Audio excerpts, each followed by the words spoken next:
Estimados televidentes, tengan ustedes muy buenas noches y bienvenidos a esta nueva sesión del programa televisivo Economía y Sociedad, a cargo del Centro de Estudios Superiores Universitarios CESU de la Universidad Mayor de San Simón.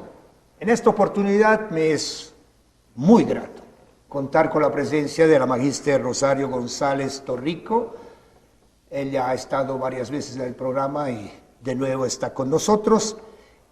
Ella es responsable del Centro Universitario de Atención a la Discapacidad CUADIS de nuestra querida universidad.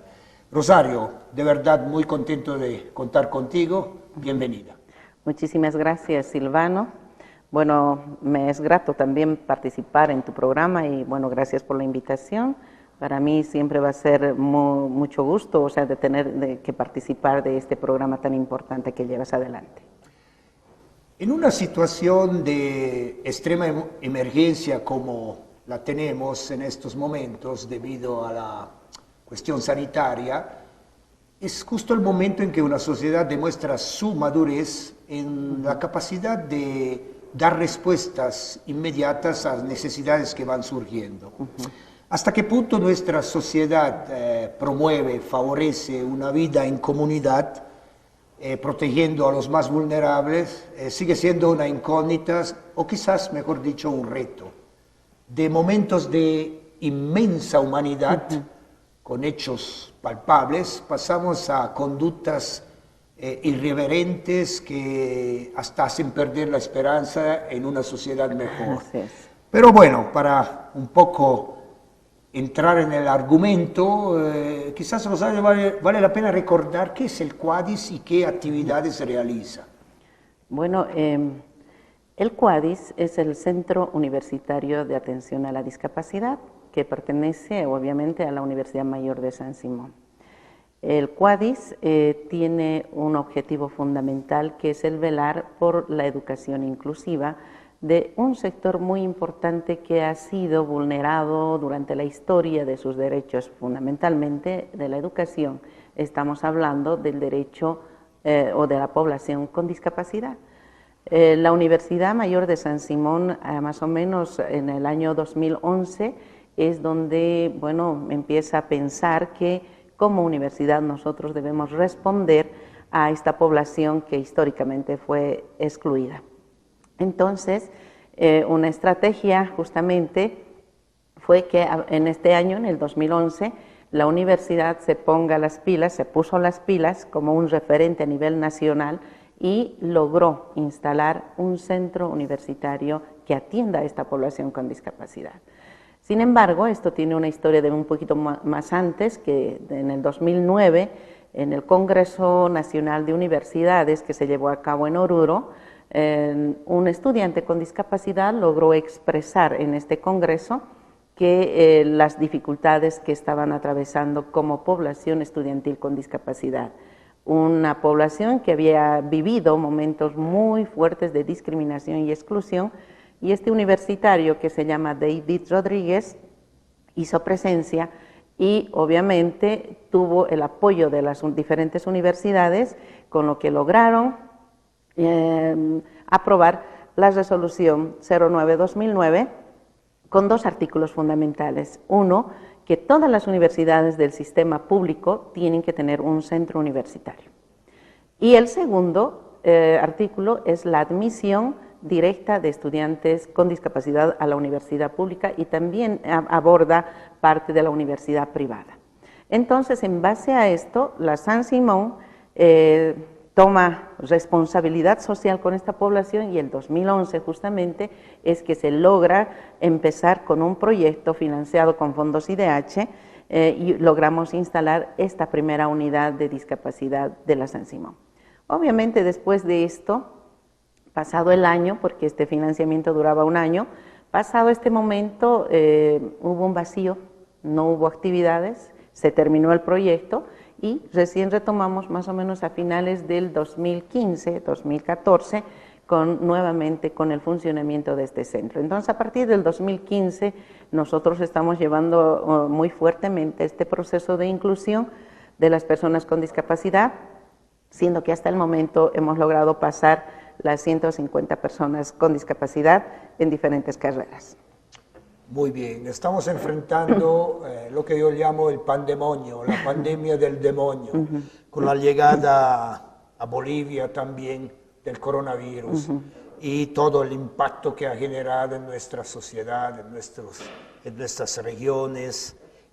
Seguramente el Quadis ha tenido que readecuar un poco sus actividades, ¿verdad, Rosario? Evidentemente, bueno, yo quisiera, bueno, el pandemonio para muchos, yo quisiera dar mi punto de vista al respecto porque, bueno, en realidad el virus ha llegado y ha llegado a causar un impacto muy fuerte en la sociedad, un miedo generalizado. Sin embargo, el otro lado de la llegada del COVID fue que nos movió de nuestro statu quo, nos movió de nuestra zona de confort y nos hizo mirarnos en la realidad que vivimos. Fue durísimo atravesar estos momentos, pero también creo que ha visualizado de manera flagrante el tema de las debilidades de Estado, de sociedad e institucionalmente que tenemos. Entonces, evidenció fuertemente cómo estamos como sociedad. Entonces, frente a esto, bueno, lamentablemente las políticas de Estado que se dieron durante la pandemia no siempre fueron favorables para los sectores más desfavorables de la sociedad.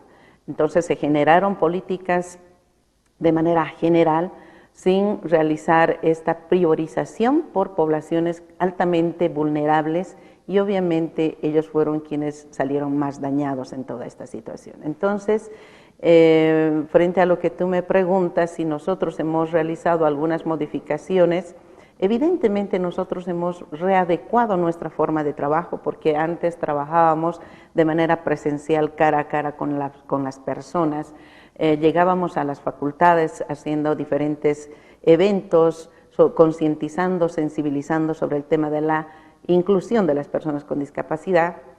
Y este escenario provocó que nosotros readecuemos y replanteemos nuestras acciones. Entonces, tuvimos que virtualizar todas las actividades que teníamos planificadas y obviamente yo veo el lado positivo.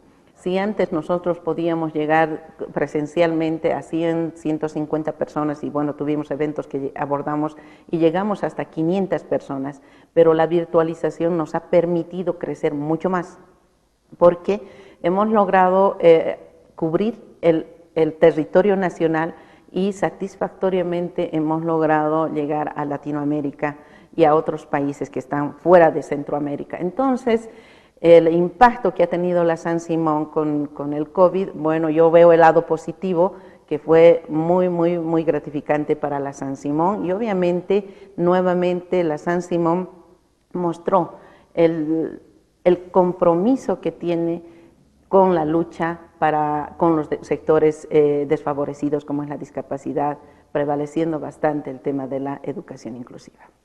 Rosario, en situaciones que ya conocemos surgen muchas dificultades y seguramente el impacto en las personas con capacidades diferentes es mucho mayor. Muy bien, me parece interesante que se ha ido dando ciertas soluciones, como has un poco ya mencionado. ¿Y hasta qué punto la sociedad se da cuenta de esta situación, ¿no? Que si bien el costo es para todos, pero para las personas con ciertas capacidades diferentes, cómo esto influye con mayor fuerza? Bueno, a ver, si nosotros nos ponemos a analizar el tiempo de la pandemia, la sociedad ha estado altamente estresada, con un fuerte miedo que estaba atravesando y obviamente en esa coyuntura, en esa situación emocional de las personas, es difícil pensar en el otro.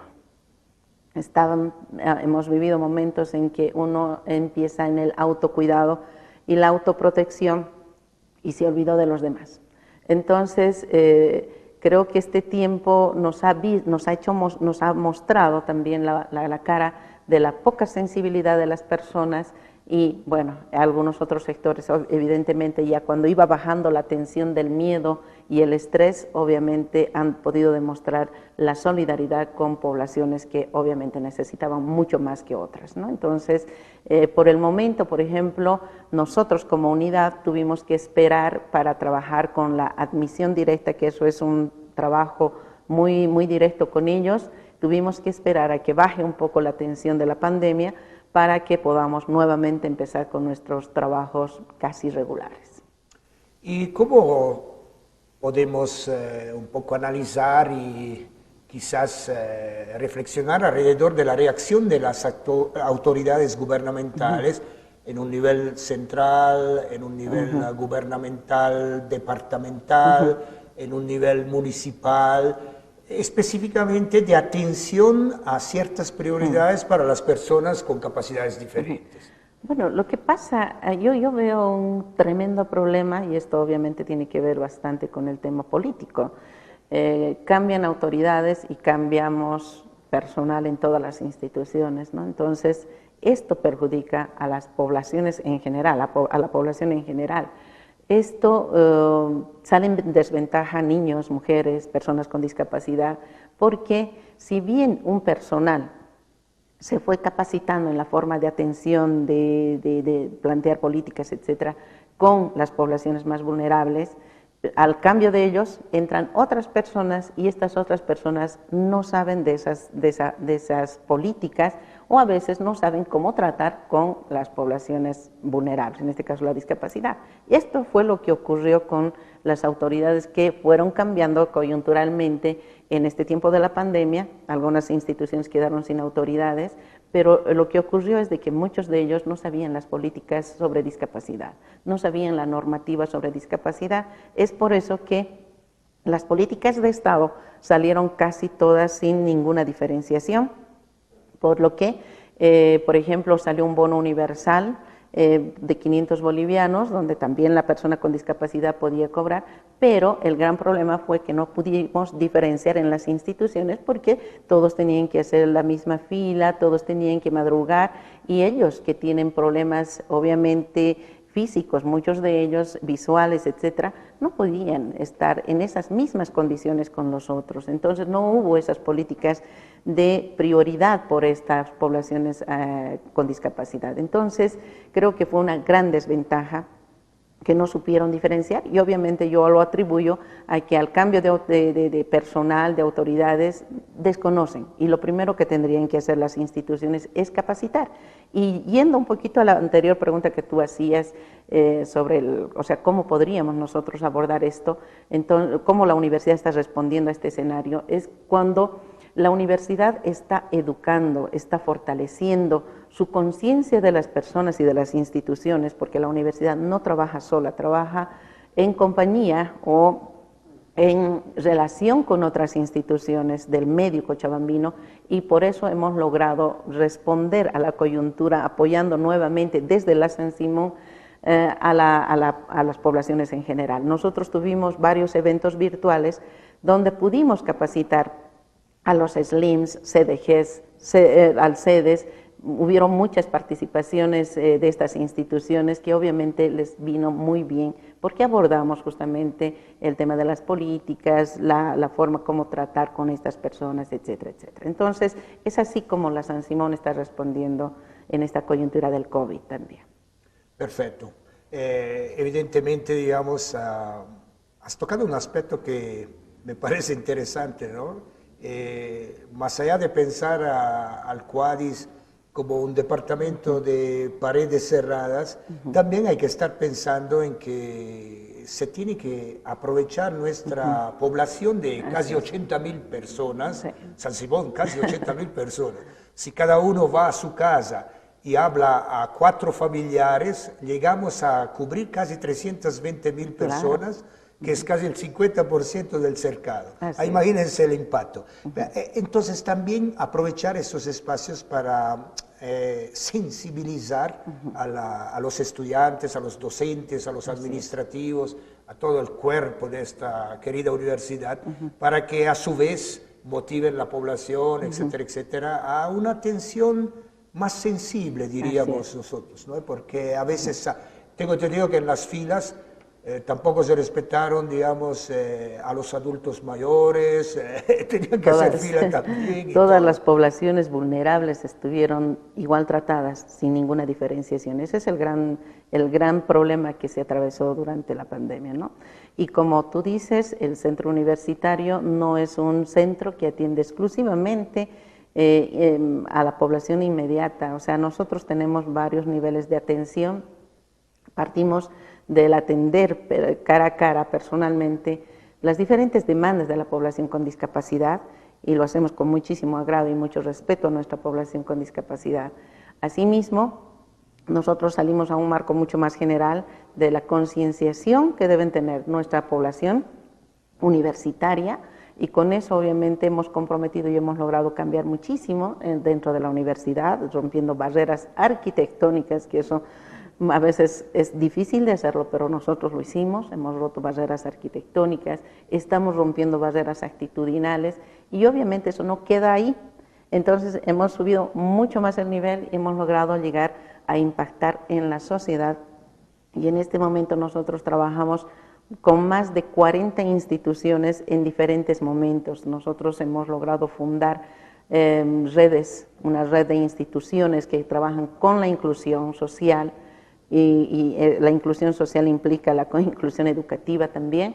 Entonces ahí, por ejemplo, esta red está constituida por más de 25 instituciones del medio cochabambino, y también esta hemos tenido la grata satisfacción de ampliarla a nivel nacional.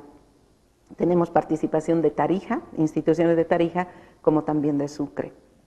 Y bueno, tenemos la otra institución de las universidades, que obviamente hemos quedado por la pandemia sin actividades por estos tiempos, y estamos también abordando otro tipo de trabajo, el de sensibilizar sobre lo que es la educación, el derecho a la educación, con otras instituciones. Entonces, como universidad, nosotros estamos trabajando casi del brazo con más de 40 a 50 instituciones del medio cochabambino y nacional.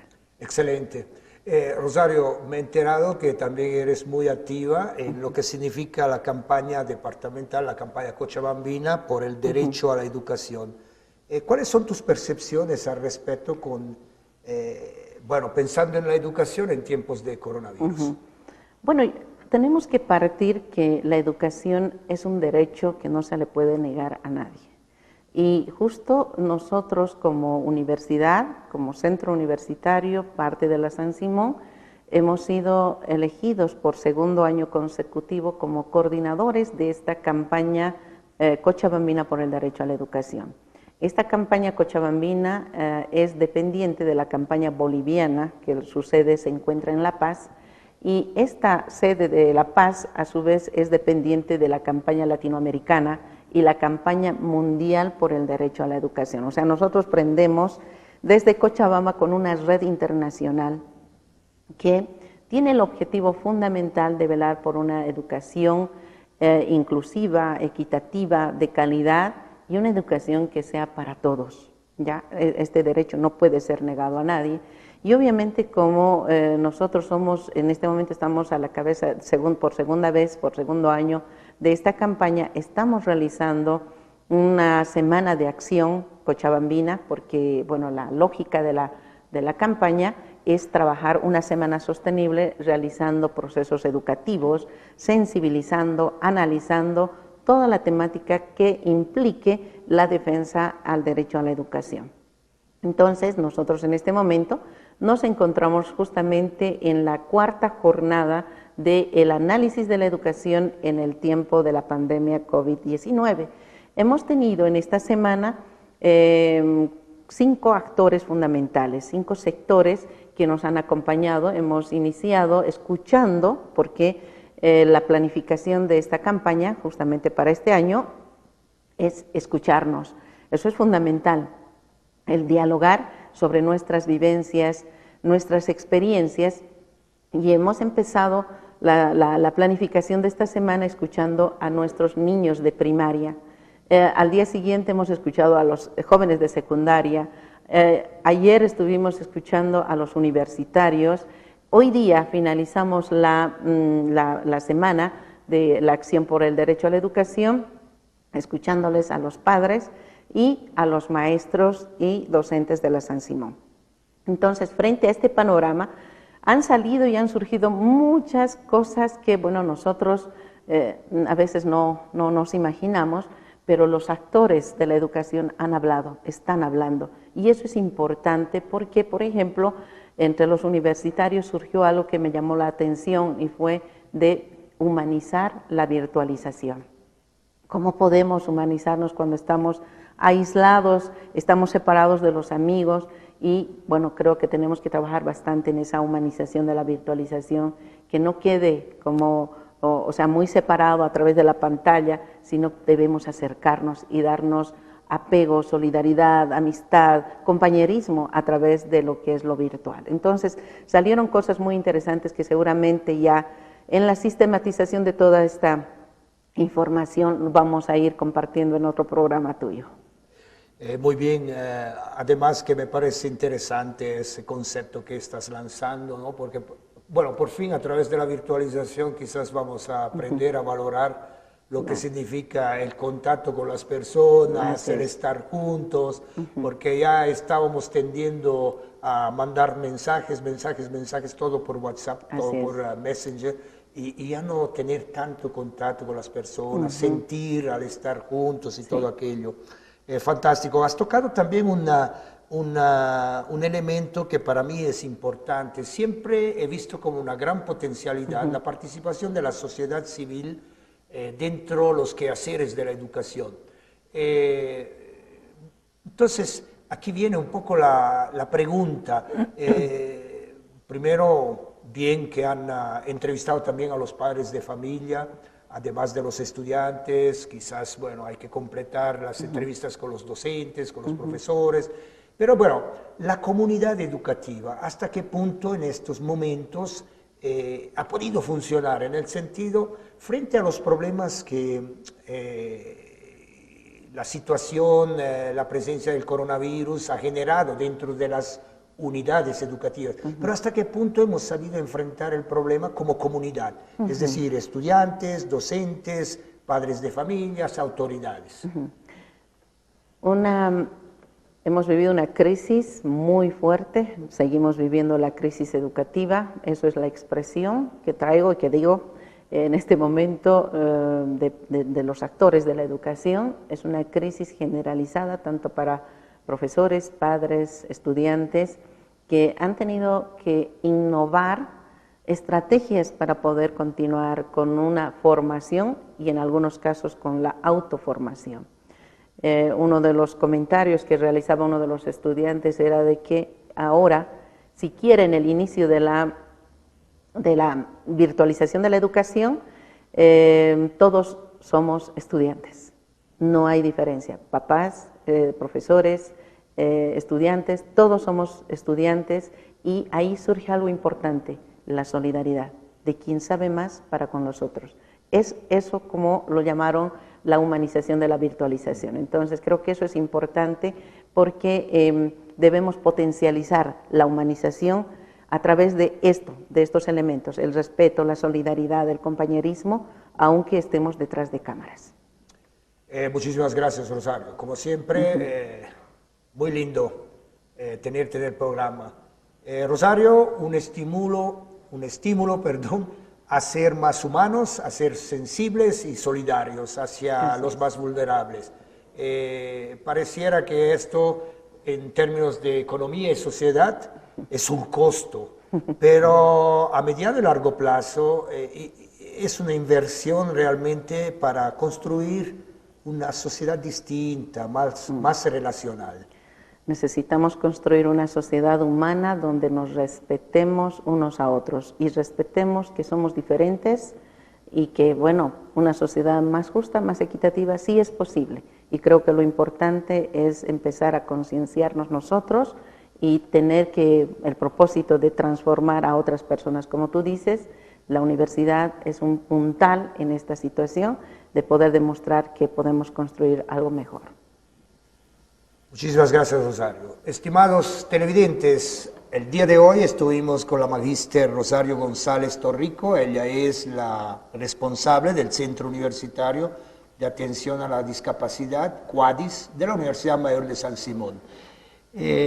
Bueno, a tiempo de desear que el programa haya sido de su agrado, desde luego una consigna.